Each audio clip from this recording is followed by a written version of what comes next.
However, it's a very important agreement. Many of the TPP countries are in RCEP. And the backbone of RCEP is the willingness of China to provide finance for all kinds of infrastructure in the other RCEP countries, the One Belt, One Road initiative and other Chinese initiatives. So that's what China can run with. And it could be a very successful agreement, but I don't think it's as strong as a free trade agreement as the TPP could have been. Okay. And thank you very much for Thank you very much, Mr. Hofbauer. Really appreciate it. Hope to have you again in the near future. And now let me have you, Mr. Liu, here in Beijing. Professor Liu, what do you make of the differences, RCEP in terms of level and weight compared to TPP?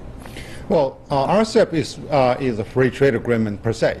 It's only focused on lowering the threshold at the gate, where you do not really have to have a common standard as how to pay which your is lower FTR. the tariffs. That's right. It's not necessarily about the IPR, not necessarily about environmental protection, not necessarily about labor issues. That's right. Not to mention about labor standard and market entry, etc. And having said that, actually, while RCEP is excluding America and TPP is including China, the top two big trading partner and the big economies, I think the best situation, ideally, would that we are able to combine the essence, if not the format, of TPP with the RCEP, so that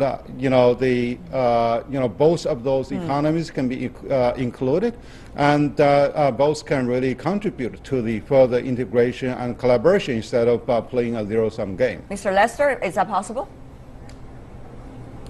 It's possible, but it will be difficult, and I agree with that. There's talk of a free trade area of the Asia Pacific that would include all of these countries, and I think that's a wonderful idea in theory, and I would support anyone who wanted to pursue that.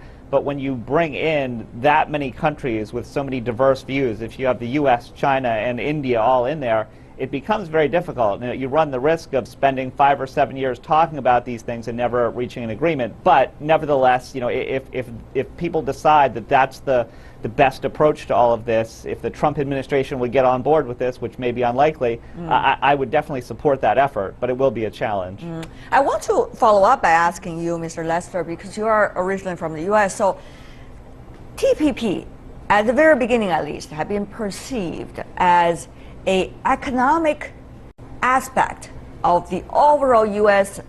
entry into the Asia Pacific, the so-called rebalance. And it excludes China with a purpose.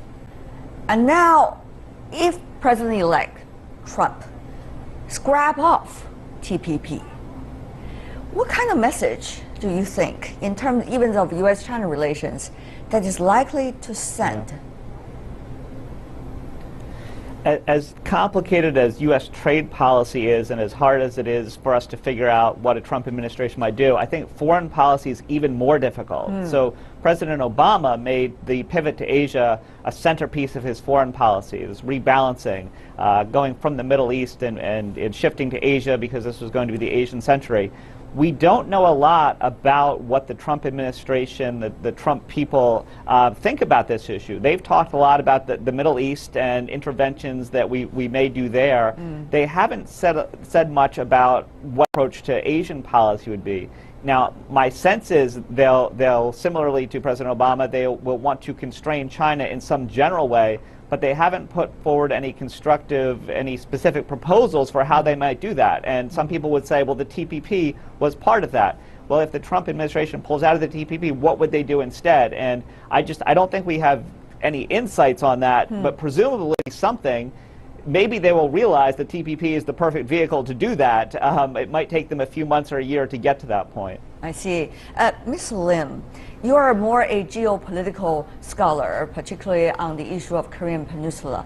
But at this point, we see politics and economics are certainly intermingled, particularly when you see a new administration coming into the office. So it's a mixed signal, it seems, the specific announcement by President-elect Trump made.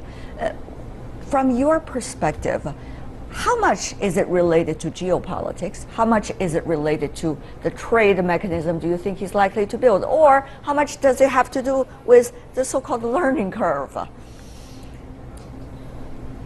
Yes, yeah, this is a fantastic question, actually. So-called the hub and spoke system. U.S. has been the hub and the spokes countries, including like the Philippines, Korea, Taiwan, and Japan. It's not only about the military security alliance. It has been more like comprehensive, much system.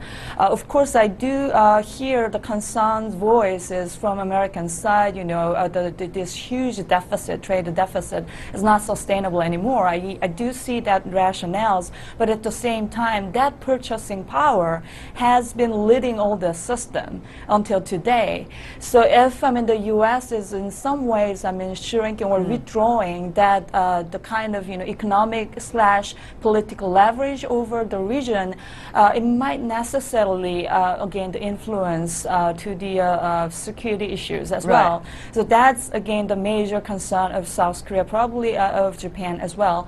As long as the North Korea's threats, threats from North Korea doesn't stop, we definitely need the security alliance. So that I think that's kind of overarching concerns of the spokes countries or alliance. One movement of the Chad's likely to influence all arms of the overall game, it seems. Professor Liu, you heard from Ms. Lim that South Korea, like some of the other countries, are prepared for all possibilities. They have bilateral, they have different kinds of regional mechanism anyway. So whether it's TPP or something else, they're going to look for their own way. What about for China?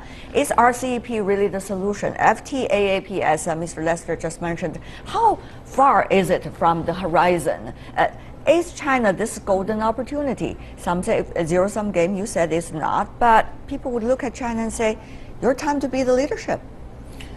Well, I think the question is to China is that, are we ready? And right now we are still busy with our Belt and Road program, and so far we do not have a very clear and transparent and well-constructed rules for the Belt and Road program, where we do not have a rivalry as the United States. So, and right now with the RCEP, but actually China is working with ASEAN more actively. So China is not really playing the only leadership role, although China is mostly influential. So, the big question is that we need to be ready to grasp this opportunity, and also we need also to be prepared for a number of scenarios of what really comes out of the White House, what really comes out of the Congress. So if they really morph, China will have to change the strategy with the changes in the different variables. Well, we'll see. So many variables, in fact. Everybody is not certain about what's likely to happen, but that's the fun of our discussion, isn't it? Professor Liu Baocheng, Mr. Simon Lester, and Ms. Zhenzhang Lim, thank you so much for the three of you for joining us. Thank you, really appreciate it. You're watching World Insight with me, Tian Wei. Still to come on our program. Watch out for hidden books in the Chinese subway car. One publishing house has hidden nearly 10,000 books in a bid to promote reading. But is this a feasible plan? These days, some lucky subway passengers in cities like Beijing, Hangzhou, and Shanghai might stumble upon a book or two during their commute. This recent project is inspired by Books on the Underground, a community campaign in London which aims to promote reading. But is this really feasible in China?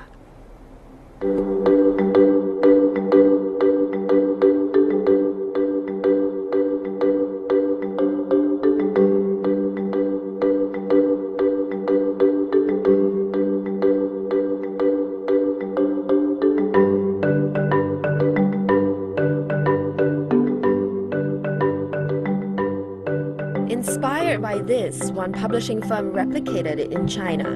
And after several days, differing voices among commuters started to grow. I think it's a great idea. Make sure there are a couple of English books so I can read them as well when I take the tube. But our subways are too crowded during rush hours, and not many people know about it. Now, besides the problem of a cramped subway, some books were also left untouched. Passengers thought they were left there by others to reserve seats, and some books were also mistakenly taken away by cleaners. Even so, The campaign has earned the endorsement of some celebrities. However, many social media users question the motives of the book sharing drive itself. There were criticisms of it being an eye-grabbing marketing event that did little to encourage reading. Experts also say the book sharing activity may not suit Chinese society. Firstly, China doesn't have many celebrities like Emma Watson who can make a social impact. Secondly, in China, books are sold relatively cheaper than in Western countries, and some people may feel uncomfortable taking an item that doesn't belong to them. The organizer of the campaign says it is confident the idea will work in the long run and will continue to offer books on the subway. And perhaps as more people understand this movement, the situation might change. So, would you pick up one to read and pass on? And for more on this rising movement, we're now joined in Beijing studio by Professor David Moser, Academic Director of the Chinese Studies at the Capital Normal University. Also joining us is Professor Li Hua, Associate Professor of Creative Writing from the English Department at Renmin University of China. Meanwhile, joining us from London, we are glad to have Ms. Cordelia Oxley, who is the Director of the Books of the Underground herself. Welcome to the three of you. First of all, let's go to Ms. Oxley. What do you make that your movement is spreading around the world, even here in China, big cities? Is that for me? Sorry? Sure. Yes, I think it's amazing. So we've been doing it since 2012, and recently we've got more and more awareness and lots of newspapers talking about us. And then when Emma Watson joined in a few weeks ago, a lot of people around the world want to set up their own projects, which is fantastic. Do you think that could be a successful movement, though, Professor Li, in Beijing? Well, I just heard about the news yesterday, and well, at first my reaction was not very positive. But as I started to read more articles about this, I think my mind started to be more open. And I think, imagine if it's me, happen to find a book that I love, I think it will be a very happy surprise for me. Probably we need to brief our viewers a little bit, Ms. Oxley, as to how it works.